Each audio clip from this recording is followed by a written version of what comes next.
What's up, everybody? Welcome back to episode 4 of our scripting tutorial series. Today, we're going to talk about properties.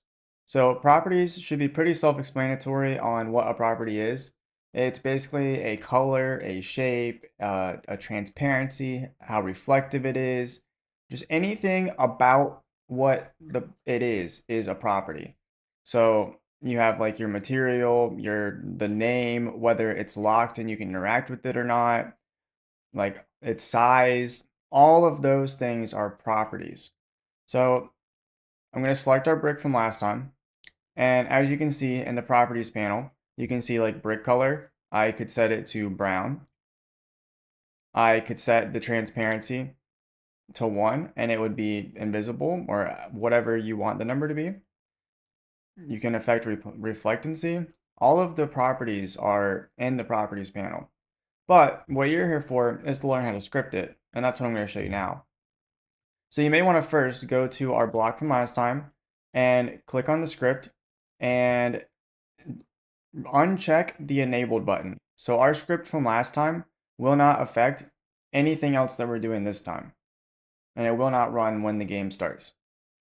So what you're going to want to do is insert another script into Workspace by right-clicking Workspace, insert object, and then script at the very top.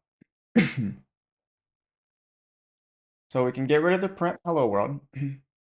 And what we're going to want to do first when you start a script and you want the script to interact with something is you want to first make a variable and then tell the game where it is that it's going to look for the block that you're interacting with.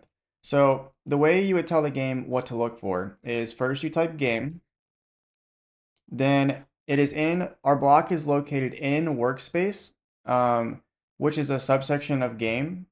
And you could do the same thing for players or lighting or starter GUI, starter pack, starter player, like all of these things, you would do game dot whatever it is that is a subsection of game. So for this example, we're doing workspace. So game dot workspace. And in our workspace, the part that we're looking for is called block. So we're going to do game dot workspace dot block. Now, whenever we use this part of the code, like in a snippet of code, it's going to interact with exactly this part because it looks first, the script will look at the game, then look in the workspace, and then look for something called block. So, but what we want to do is make a variable so we don't have to type this out every time. So instead of typing game.workspace.block, we can make it so we just type block equals game.workspace.block. So now, anytime I want to interact with the block that's in workspace, that's in game, we can just type block with the lowercase b instead. And such as we can do block dot transparency equals 0.5. So we can still see it that way. So as you can see the block right now, but our script is going to change it to a different transparency. So I'm going to run, and as you can see, it's now half transparent. I could change that to anything else. I could make it just 1 in the first place. And then now, when I run it, you don't see anything. It's still there because when I highlight it with my mouse, you can see that it's still there, but it's invisible. And that's what our script did to it. So you can also do anything that's a property, you can change with this method. So we can change multiple things at a time also. So we'll set the transparency to go to 0.5. We can set the material to be, let's pick a material. We'll just go wood this time. And then to change it to a material, you have to put it in quotation marks for it to accept it because we're looking for a string in a sense. So you just have to put it in quotation marks. That doesn't matter so much right now why. Just make sure that you do it so it'll work. So you get the overall general sense of what's going on. And then we can also do other things like block dot cast shadow. And that'll affect whether it casts a shadow or not. and we can use the false that we went over in one of the first few episodes. So first we'll look at this, and then we'll edit it again so you can see more. So we'll press run, and there we go. It turned to half transparency, and it turned to wood, and it no longer casts a shadow. So something else we could do is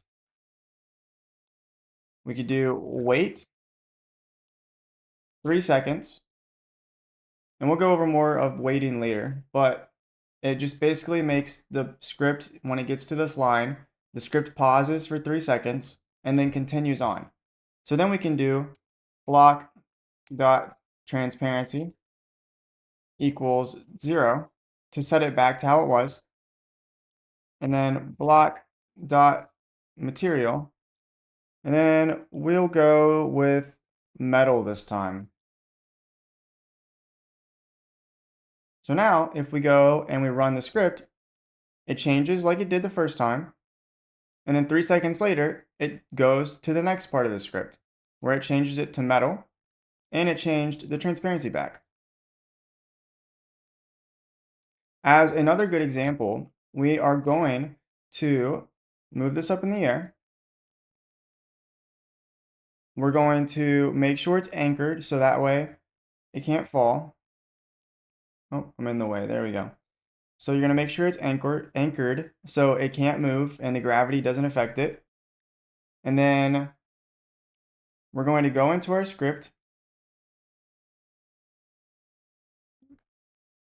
We're going to go block dot can collide equals false.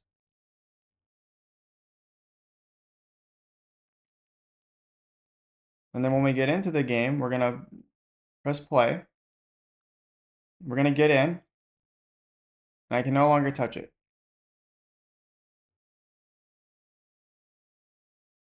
Some other reasons this might be useful would be is if you're making a RPG and you don't want somebody to be able to go through a door or something until a certain level, you could have this in a function.